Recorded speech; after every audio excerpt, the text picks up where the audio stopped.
Hey YouTube, Peterbilt Knife Guy. Today we are going to check out the Gordon Buck 119 knockoff from Harbor Freight.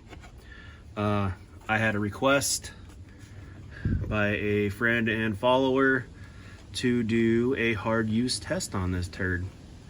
And if y'all know my opinions of the Buck 119, you can just imagine my opinions on this. Except for this is cheaper, so I already like it better. We'll see how it holds up, but let's take a look at this stupid crap here. We have 7 CR17 MOV, top-notch garbage. Superior edge retention. We'll check that out. Yeah, genuine leather. What kind of leather? Emu leather? It's not no top grain leather, that's for damn sure. I can guarantee that. Actually, I already know. This is the second one I bought. I bought one just out of curiosity when they first came out, and honestly, it took a lot of abuse. I used it for batoning wood for my wood stove. And so anyways, here's your specs. It is basically right down to the sheath, just a shittier version of the Buck 119.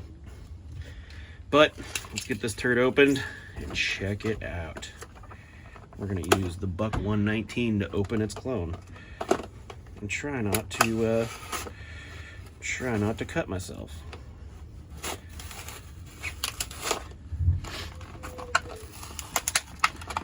All right, there she is in all her glory. And the sheath. So let's take a look at these sheaths next to each other. There's a couple subtle differences. First off, they were trying to mimic it. It is significantly shorter where the knife goes down. Yeah, I wouldn't say significantly, but you're missing a good ½ inch there. It feels cheaper. It feels lighter. It's definitely more floppy because that genuine leather. And the clasps. Buck clasps on the side. This one clasps on the front. On the reverse. And they just tried to mimic the hell out of it and did a terrible job. Change a couple things so you don't get sued. But, ooh, I didn't even notice that. Come on, Buck. Get your rivets right. Really? The rivets are nicer on the crappier sheath. Interesting. Never noticed that. So yeah, oh yeah, if that's genuine leather, yeah, okay, sure. Tip guard. How's it look in the sheath? It looks like a cheap 119. Put the other one in the sheath.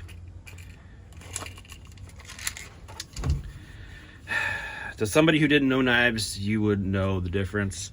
Anybody who knows knives would know the difference. But it is an obvious knockoff. We're not going to make this video too long. I'm going to be doing a hard use test on this, and we've already done the hard use test on this, and I want to see how this one compares. I'm not going to compare them side by side, but I will. You could go back and watch my other videos and make your decision yourself. So let's check out these handles. So we have a similar shaped pommel. Buck likes these little spacer things.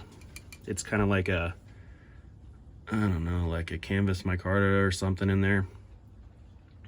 And then they both have this one's phenolic.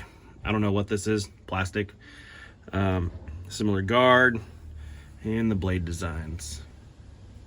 And they were trying to mimic that real good. Looks like the Buck's fuller is a little bit bigger this way. Thickness, pretty identical.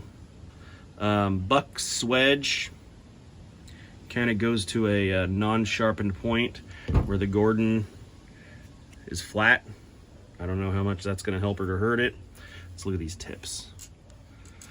And the Buck tip does look more robust because we're going to be testing the tip on this thing too. So there's a look at your Buck 119 and your Gordon knockoff. Thanks for watching. Stay tuned, and we're gonna be doing a hard use test on this guy.